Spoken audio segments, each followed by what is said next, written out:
नौजवानों, एक लड़का ऐसे ही छांटता था। अब अभी का जमाना, पहले के जमाने में हजरत बुजुर्ग लोग हमारे बैठे हुए हैं, बाप अगर बेटा को बोला के कहता था बेटा ब्याह कर रे, तो बेटा शर्म से पानी हो जाता तो भाग जाता था। बोला बात सही कि गलत है? बेटा रुकता नहीं था, भाग जाता था। तब उनके अब्बा उनके दोस्तों से बात करते थे, तब वो तैयार होता था। और अभी का आलम यह है, हर लड़का मोबाइल में लड़की का फोटो लेके घूमता है। अम्मा से कहता है कि एक रेजे बियाह कर, वो अब्बा से कह दिया है अन्य है करे वे बॉस। सोचो तो सही, शर्म खत्म हो गई, हया खत्म हो गई। अब शर्म कहाँ है नौजवानों? शरीयत ने हुक्म दिया है कि जिस लड़की से तुम निकाह करो उसे एक झलक देख लो। क्या बोला? अरे भाई बोलो भाई, एक झलक देख लो कि पूर्णिया घुमाते रहो। एक झलक देखने का हुक्म दिया है कि उस लड़की को एक झलक देख लो। अब पूर्णिया, कटिहार, बनमनखी निकाह से पहले घुमाने की इजाजत नहीं है। इसलिए नौजवानों तौबा करो, जब तक निकाह ना हो उस लड़की से बात ना करो। तुम्हारा बात करना उस लड़की से हराम है। एक लड़का ऐसे ही बात छांट रहा था, बात आ गई, हे लड़की से कर भेरे नाक टेढ़ो छे हटाओ, एकरा से बोले ने आँख तिरछो छे हटाओ, एकरा से बोले ने एकर मुंह टेढ़ो छे हटाओ, एकरा से बोले ने लड़की कारो छे नहीं करवे। छांटते छांटते 40 साल की उम्र हो गई तो उसका जीजाजी बोला, बहनोई बोला कि अब तुम्हारी शादी नहीं होगी। बोले काहे नहीं होगी? बोले इसलिए नहीं होगी, अब तुम बूढ़ा हो गए, 40 साल उम्र हो गई, अब कोई लड़की तुमसे शादी के लिए तैयार नहीं होगी। तो अपने जीजाजी से बोला कि जीजाजी देखा, अब आप जो देखिएगा ना हम कर लेंगे, अब हम लड़की नहीं देखेंगे, आप जो पसंद कर लीजिएगा हम तैयार हैं।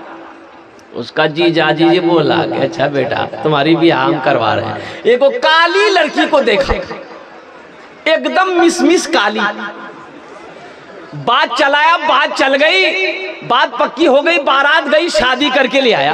रात में बीवी के कमरे में गया, वो लड़की घूंघट उठा के जो सलाम की, ये लड़का वही बेहोश हो गया। तो बीवी समझी कि शायद इस लड़का को कोई बीमारी है क्या, बात भी नहीं किया, बेहोश हो गया। तो वहीं पानी का गिलास रखा हुआ था, मुंह पे छींटा मारा, कह रहे की बोलो तोरा बेहोश भाग लो, हम कुछ पूछना चाह रहे थे, अब पूछने से पहले बेहोश हो गए। तो लड़का आंख खोला, बोला जल्दी जो पूछना जल्दी पूछो, नहीं तो फिर बेहोश हो जाएंगे। ये लड़की बोली कि अच्छा ये बताइए, हम यहाँ नई आए हैं, हम किसी को जानते नहीं हैं, आप मेरे शोहर हैं, जरा इतना सा बता दीजिए हम किससे पर्दा करें, किससे पर्दा नहीं करें। तो नौजवान बोला कि सुनो, तुम किसी से पर्दा करो या ना करो, लेकिन हमसे जरूर पर्दा करना। लड़का फिर भी होश हो गया।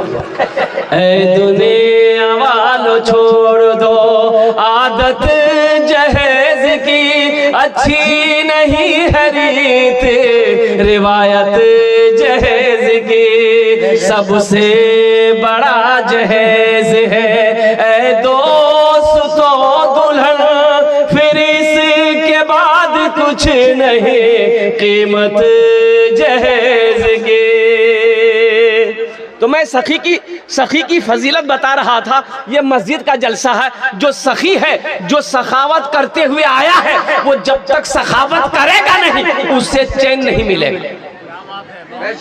सखी मैंने समझा दिया ना, सखी किसे कहते हैं भाई? सखी किसे कहते हैं समझा दिया ना? जो खर्च करता हो, जो लुटाता हो, अल्लाह के रास्ते में दान करता हो, जो अल्लाह के रास्ते में पुण्य करता हो, उसे सखी कहते हैं। देखिए अभी कोई पैसा लेके मत आइए, ये टेंशन मेरा है, आपका नहीं है। आपकी जेब से पैसा कैसे निकालना है तो मेरा ना काम है, आपका काम है तकरीर सुनना। खाली बैठ के आप तकरीर सुनिए। हाँ, जब हम मांगेंगे, जब हम सवाल करेंगे, हम जानते हैं कि ये इलाका में ये मेरा पहला जलसा नहीं है, कई जलसा हम कर चुके हैं। सखी लोगों का इलाका है, दानी लोगों का इलाका है। और यही तो मैं कहता हूँ, उड़ीसा की सरजमीन पर मैंने कहा था, ए लोगों, उड़ीसा के गैर मुसलमानों, आओ देखना है अगर जलसा, सखावत देखनी है तो सीमांचल की सरजमीन पर आओ, बिहार की सरजमीन पर आओ। बूढ़ों को छोड़ो, नौजवानों को छोड़ो, उस इलाके का, जिस इलाके का बच्चा बच्चा सखी हो, आओ मैं तुम्हें दिखाता हूँ। इसलिए आप लोग इत्मीनान और सुकून के साथ बैठे रहिए, तकरीर सुनते रहिए। इंशाअल्लाह ये हमारे भाई ने 100 रुपए दिए हैं, ये अल्लाह का करम है कि नया नोट है। दिल बाबू ये नया नोट है, नहीं तो जलसे में नया नोट कहाँ चलता है। जे नोट कहे नहीं चलता वो जलसा में चली था।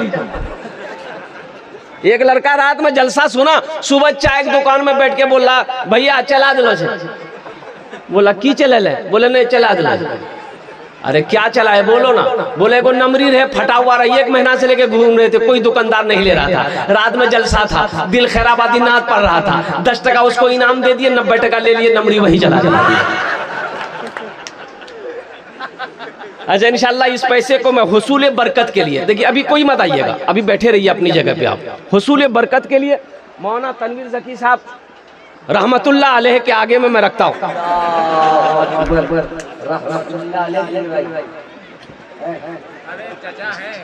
चचा है दिल खैराबादी बाबू के, अल्हम्दुलिल्लाह बहुत बड़ा नाजिम है, ये पूरे हिंदुस्तान में घूमता है। लेकिन क्या बोलिएगा, एक बार अल्लाह ने एक फरिश्ते से कहा कि जाओ जमीन पर जाओ, जो सबसे बड़ा झूठ बोलता उसको पकड़ के लिया। वो फरिश्ता आया एक नाजिम को पकड़ के लेके गया।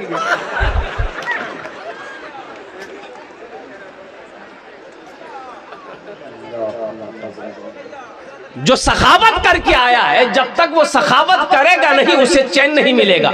आज जो कभी नहीं किया है सखावत, जो सखावत कभी नहीं किया, कंजूस है, उसको 1 घंटा नहीं पूरी रात तकरीर सुनाइए मत, तकरीर खिला दिए, खिला के उल्टा भी दिए, अठन्नी नहीं देगा। बोला बात सही से गलत से बोला। हाँ आज जो सखी है, एक बादशाह था, बड़ा सखी था, अपोजिट उसकी बीवी एक नंबर की कंजूस थी। बादशाह की बीवी थी, कंजूस थी, अब वो बादशाह बड़ा सखी था, बड़ा दयालु था, रहम दिल बादशाह था। एक मछुआरा नदी में जाल डाला, एक मछली आई, तो वो मछली लेकर दरबार में आया बादशाह के पास। बोला हुजूर ये मछली मैंने पकड़ी है आपके लिए। तो बादशाह बोला बहुत अच्छा है, ए रख दो। वजीर से बोला कि इसको 200 दिरहम मेरे तरफ से दे दो, 200 रुपया इनाम दे दो। तो उसकी बीवी बोली कि आपका दिमाग खराब हो गया, छोटी सी मछली का 200 दिरहम आपने दे दिया, ये मछली नहीं चाहिए, आप पैसा रिटर्न कीजिए। तो बादशाह बोला कि अरे अल्लाह की बंदी, हम बादशाह हैं, दिया हुआ चीज वापस कैसे लेंगे, ये मेरे शान के खिलाफ है, अच्छा नहीं लगेगा। तो बीवी बोली कि एक आइडिया है, पैसा वापस लेने का एक आइडिया है। उस मछुआरे से पूछिए कि ये मछली नर है कि मादा है।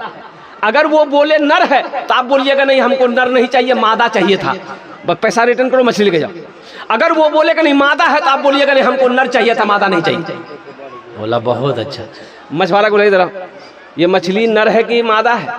तो मछुआरा भी बड़ा चालाक था, बोला हुजूर ये मछली